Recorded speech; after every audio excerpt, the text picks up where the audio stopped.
बिस्मिल्लाहिर्रहमानिर्रहीम। बहुत शुक्रिया जनाब चेयरमैन।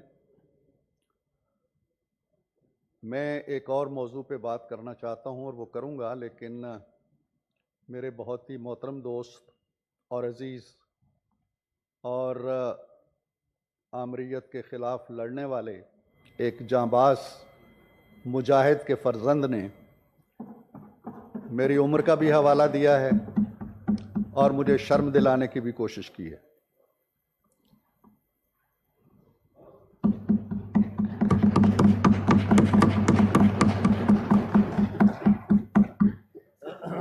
शिबली फराज साहब ने हज़रत मौलाना आपकी आमद से पहले जनाब चेयरमैन मेरी उम्र का हवाला दिया और मुझे शर्म भी दिलाई।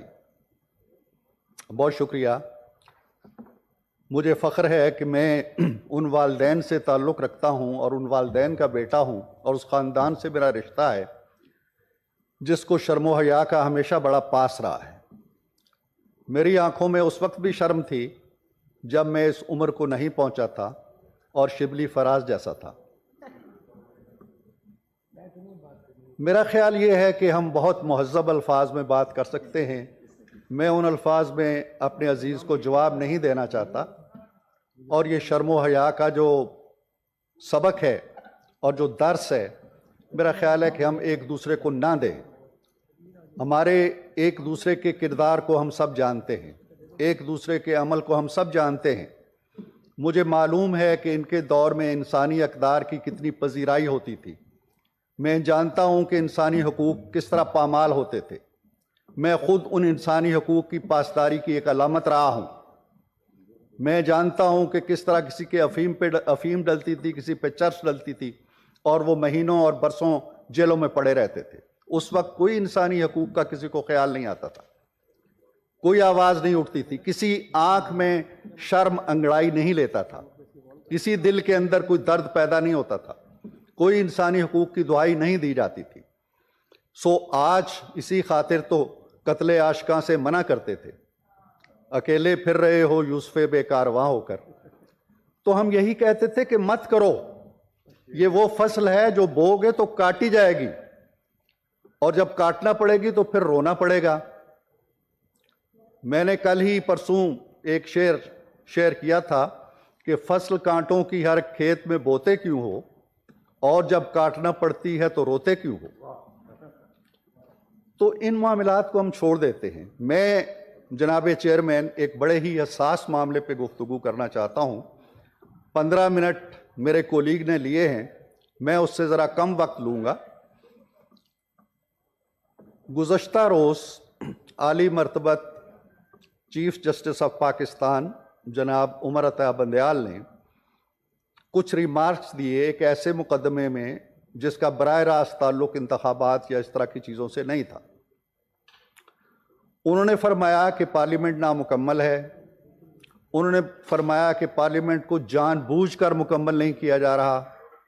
उन्होंने कहा कि जी पार्लियामेंट जो है उसके कवानीन मुतनाज़े हैं इसलिए कि वो मुकम्मल नहीं है। उन्होंने और भी इस तरह की, उन्होंने कहा कि हमारी तारीख का वाहिद दयानतदार वज़ीर आज़म, उन्होंने नाम नहीं लिया लेकिन उनका इशारा मोहम्मद खान जुनैजो की तरफ था, लेकिन उन्हें ये इस्तेकाक पता नहीं किसने दिया है कि लियाकत अली ख़ान से इमरान खान तक तमाम को वो यक जुम्बश कलम बददयानत करार दे के सिर्फ एक के बारे में फतवा दे। ये तकलीफ दे रिमार्क्स हैं जनाब आली। हम अदलिया का बहुत एहतराम करते हैं और जो ममालिक और जो कौमें अदालतों का एहतराम नहीं करती वो नाइंसाफ़ी का भी शिकार होती हैं, इंतशार का शिकार होती हैं और उनका ताना बाना बिखर जाता है। हमने अदलिया का उस वक्त भी एहतराम किया जब भुट्टो को फांसी दी गई। हमने अदलिया का उस वक्त भी एहतराम किया जब 1 नहीं, 2 नहीं, 3 नहीं, 4 मार्शल लॉ की तौसीक की गई। हमने अदलिया का उस वक्त भी एहतराम किया जब एक जर्नैल को बावर्दी इंतखाबात लड़ने की इजाज़त दी गई। हमने अदलिया का उस वक्त भी एहतराम किया जब एक वज़ीर आज़म को बेटे से तनख्वाह न लेने पर आपने घर भेज दिया उम्र भर के लिए। हमने हर फैसले के सामने सर तस्लीम खम किया है, हम आइंदा भी करेंगे। अदलिया जो कहेगी इंतखाबात के बारे में हम उसको मानेंगे, हम आइन को मानते हैं। मेरी ज़ाती राय के अंदर जो शिबली ने कहा है 90 रोज़ के अंदर इंतखाबात होने चाहिए, मैं उनकी तायीद करता हूँ। लेकिन आपके आने से पहले शहादत आवान साहब ने मेरे कहने पे इस मसले को उठाया और जनाब चेयरमैन एक रूलिंग दे चुके हैं कि इस मामले को लॉ एंड जस्टिस की स्टैंडिंग कमेटी के हवाले किया जाए। हम वहाँ ये बात करेंगे, लेकिन मैं ये बड़े अदब के साथ अर्ज करना चाहता हूँ कि ये रियासत 3 सतूनों पे खड़ी है। अदलिया एक सतून है, इंतज़ामिया एक सतून है, मुक़न्ना एक सतून है, और आजकल हम अपने दोस्त जो हमारे सहाफ़ी हैं इसको भी चौथा सतून कहते हैं, सहाफ़त को। मामला ये है जनाब आली कि यहाँ जिस तरह सड़कों और चौराहों पे, गलियों में, बाज़ारों में तजावज़ात होते हैं, इसी तरह यहाँ भी तजावज़ात हो रहे हैं और हर तजावज़ का रुख पार्लियामेंट की तरफ है। कोई ताकत के और बंदूक के ज़ोर पर पार्लियामेंट का दबोच लेता है, इसकी ज़िंदगी ख़त्म कर देता है, इसको कत्ल कर देता है, इसके कायदे ऐवान को घर भेज देता है। अदालत उज़्मा और अदलिया उसका एक दायरा कार है। हमने देखा है जब हमने अदलिया की तहरीक में हिस्सा लिया इफ्तिखार मोहम्मद चौधरी की बहाली के लिए और जजों की बहाली के लिए, उसके बाद से एक्टिविज़म का एक ऐसा अंदाज शुरू हो गया है कि तजावज़ात हमारे यहाँ भी आ गए। हमारी आईनी तरमीमें भी चैलेंज हो जाती हैं, हमारे बनाए हुए कानून भी चैलेंज हो जाते हैं। आजकल भी एक कानून जो है नैब का वो ज़ेर बहस है, ठीक है, लेकिन वहाँ पे जज साहिबान जब गौर व फिक्र करते हैं तो उन्हें ये तो सोचना चाहिए कि इस पे पार्लियामेंट के कुछ 400-500 अरकान भी गौर व फिक्र कर चुके हैं और उसके बाद ये आया है।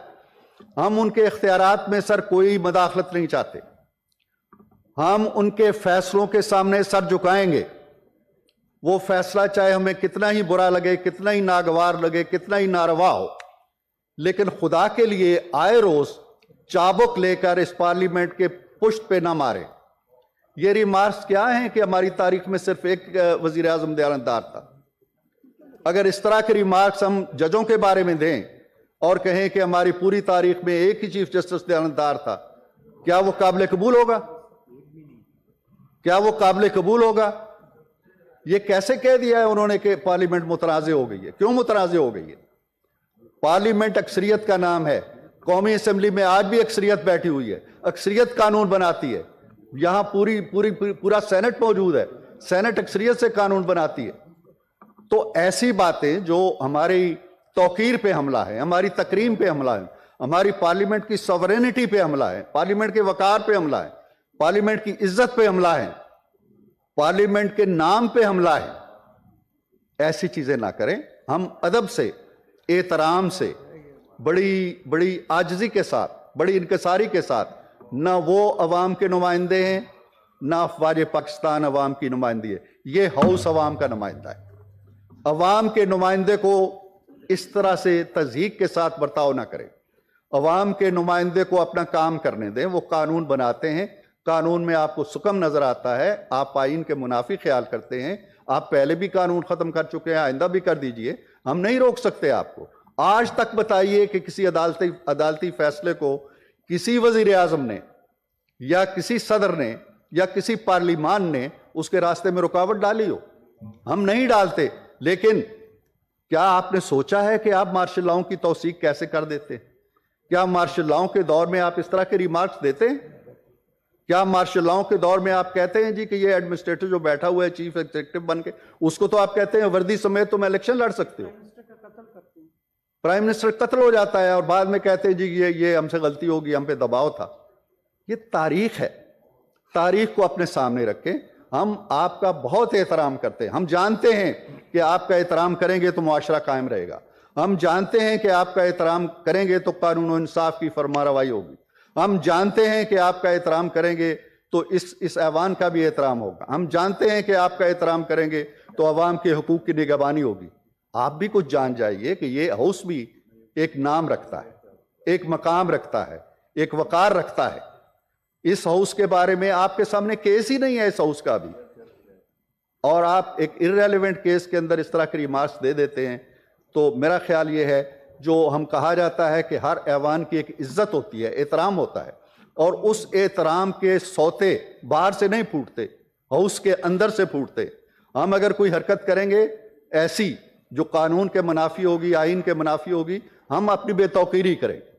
अदालतें अगर अपने दायरे कार से निकलकर सियासी बयानात देंगी इर्रेलेवेंट, तो फिर हम तौहीन नहीं कर रहे होंगे, वो खुद देख लें कि वो क्या कर रहे हैं। तो मेरी आजजाना ख्वाहिश पे मैंने सुबह इल्तमास की थी वज़ीर ममलकत बराए कानून से, उन्होंने मेरे कहने पे ये इशू उठाया है, और मैं शुक्रिया अदा करता हूँ जनाब चेयरमैन साहब का कि उन्होंने इस इशू को कमेटी के सुपुर्द कर दिया है। और अपनी बात ख़त्म करने से पहले मैं फिर कहना चाहता हूँ कि इसका मकसद हरगिज़ ये नहीं है कि हम अदालतों पे कोई दबाव डालना चाहते हैं, अदालतों पे कोई मर्जी अपनी मुसल्लत करना चाहते हैं। अदालतें अपना काम करें, अगर कहीं हम गलत हैं हमारी राहनुमाई करें, लेकिन उठते बैठते ये बातें ना कहें कि जी हाउस नामुकम्मल है, हाउस की लेजिस्लेशन मुतनाज़ हो गई है, एक ही वज़ीर आज़म दयानतदार था। ये केस जब आपके सामने आएगा कि जी इतने वज़ीर आज़म में से कौन सा दयानतदार था, तो फिर कोई कमेटी बना के फैसला कर लें। मेहरबानी जी, शुक्रिया। एक आखिरी बात सर, एक आखिरी बात, जो बातें मेरे दोस्त शिबली ने कही हैं वो उनका मैं अपने कहीं बई खाते में लिख रहा हूँ, मुनासिब वक्त पे इंशाल्लाह उसका मैं जवाब दूंगा। मैं आपका बहुत शुक्रगुजार। सर मेरा नाम लिया गया था, मैं वॉशरूम गया हुआ था तो